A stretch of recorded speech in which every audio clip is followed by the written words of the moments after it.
As everyone knows, I have also been মার্কিন president Donald ট্রাম্পের বিরুদ্ধে কথা বলার মতো নেতা পশ্চিমা দুনিয়ায় নেই বললেই চলে। মার্কিন যুক্তরাষ্ট্রের প্রেসিডেন্টের সাথে বাক বিতণ্ডায় জড়ানোর সাহস পশ্চিমের তেমন কারোই নেই, কিন্তু একজন একের পর এক ট্রাম্পের কাজে বাগড়া দিয়েই যাচ্ছেন। তিনি আর কেউ নন, ফ্রান্সের প্রেসিডেন্ট ইমানুয়েল ম্যাক্রো। ফিলিস্তিনকে স্বাধীন রাষ্ট্রের স্বীকৃতি দিয়ে রীতিমতো ট্রাম্পের ক্ষমতার ওপর প্রশ্নবোধক চিহ্ন এঁকে দিয়েছেন ম্যাক্রো। গাজা ইস্যুতে ট্রাম্প ম্যাক্রোর সিদ্ধান্ত নিয়ে স্পষ্ট করেই বলেছিলেন যে সিদ্ধান্তই নিক তার কোনো গুরুত্বই নেই। অথচ সেই ট্রাম্প জাতিসংঘের সাধারণ অধিবেশনে গিয়ে বলেছেন বিশ্বে খ্রিস্টানরাই সবচেয়ে বেশি নির্যাতিত। সেখানে তিনি নিজেকে নিপীড়িত মানুষ হিসেবেই প্রতিষ্ঠিত করেছেন। তার এসব কর্মকাণ্ডই স্পষ্ট ট্রাম্পকে দমন করতে একমাত্র ম্যাক্রোই পেরেছেন। l'Ukraine, le Soudan, Haïti, la Birmanie. মূলত ফিলিস্তিনকে স্বীকৃতির ব্যাপারে ইমানুয়েল ম্যাক্রোর সিদ্ধান্ত আসার পরই নড়ে চড়ে বসেছে ইউরোপ। ফিলিস্তিনকে স্বীকৃতি দেওয়ার ব্যাপারে সরকার থেকেই চাপে পড়েন ব্রিটিশ প্রধানমন্ত্রী কিয়ার স্টারমার। সেই ধারাবাহিকতায় অস্ট্রেলিয়া, কানাডা, পর্তুগালের মতো দেশগুলো দলে দলে যুক্ত হয়েছেন মুসলিমদের অধিকার রক্ষার মিছিলে। সেখানে রীতিমতো একঘরে হয়ে পড়েছেন মার্কিন president Donald Trump.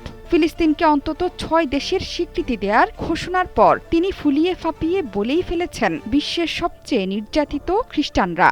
Unfortunately, Hamas has repeatedly rejected. এরপরই আরব নেতাদের সাথে বৈঠক করেছেন মার্কিন প্রেসিডেন্ট। গাজা যুদ্ধ বন্ধে এটাই তার সবচেয়ে গুরুত্বপূর্ণ আলোচনা বলেও ঘোষণা দিয়েছেন। ট্রাম্পের সাথে বৈঠকে ছিলেন কাতার, জর্ডান, তুরস্ক, পাকিস্তান, মিশর, সৌদি আরব, সংযুক্ত আরব আমিরাত এবং ইন্দোনেশিয়ার প্রতিনিধিরা। তার মতে গাজা যুদ্ধ বন্ধ করতে চান, সম্ভবত সেটা এখনই বন্ধ হতে পারে। শক্ত প্রতিদ্বন্দ্বী ফ্রান্সের প্রেসিডেন্ট ইমানুয়েল ম্যাক্রনের সাথে বৈঠক করেছেন মার্কিন প্রেসিডেন্ট। সেখানেও দুই নেতার মধ্যে গাজা যুদ্ধ নিয়ে মতপার্থক্য স্পষ্ট হয়ে ধরা পড়েছে। ডোনাল্ড ট্রাম্পের বক্তব্যের বিরোধিতাও করেছেন Emmanuel Macron. Conflits armés se multiplient, internes ou internationaux. এর আগে মার্কিন প্রেসিডেন্টের গাড়ি বহরের কারণে রাস্তা বন্ধ থাকায় সেখানে আটকা পড়েছেন ইমানুয়েল ম্যাক্রো। এক পর্যায়ে গাড়ি থেকে নেমে পড়েন ফ্রান্সের প্রেসিডেন্ট। পুলিশ কর্মকর্তাদের অনুরোধ করেও কাজ না হওয়ায় সরাসরি মার্কিন প্রেসিডেন্টকেই ফোন করেন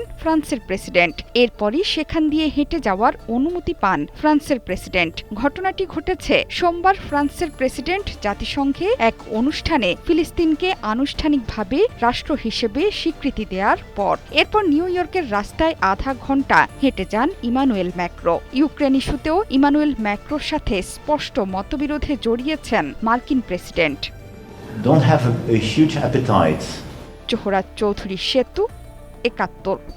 We approach a lot of information, a lot of intellectual.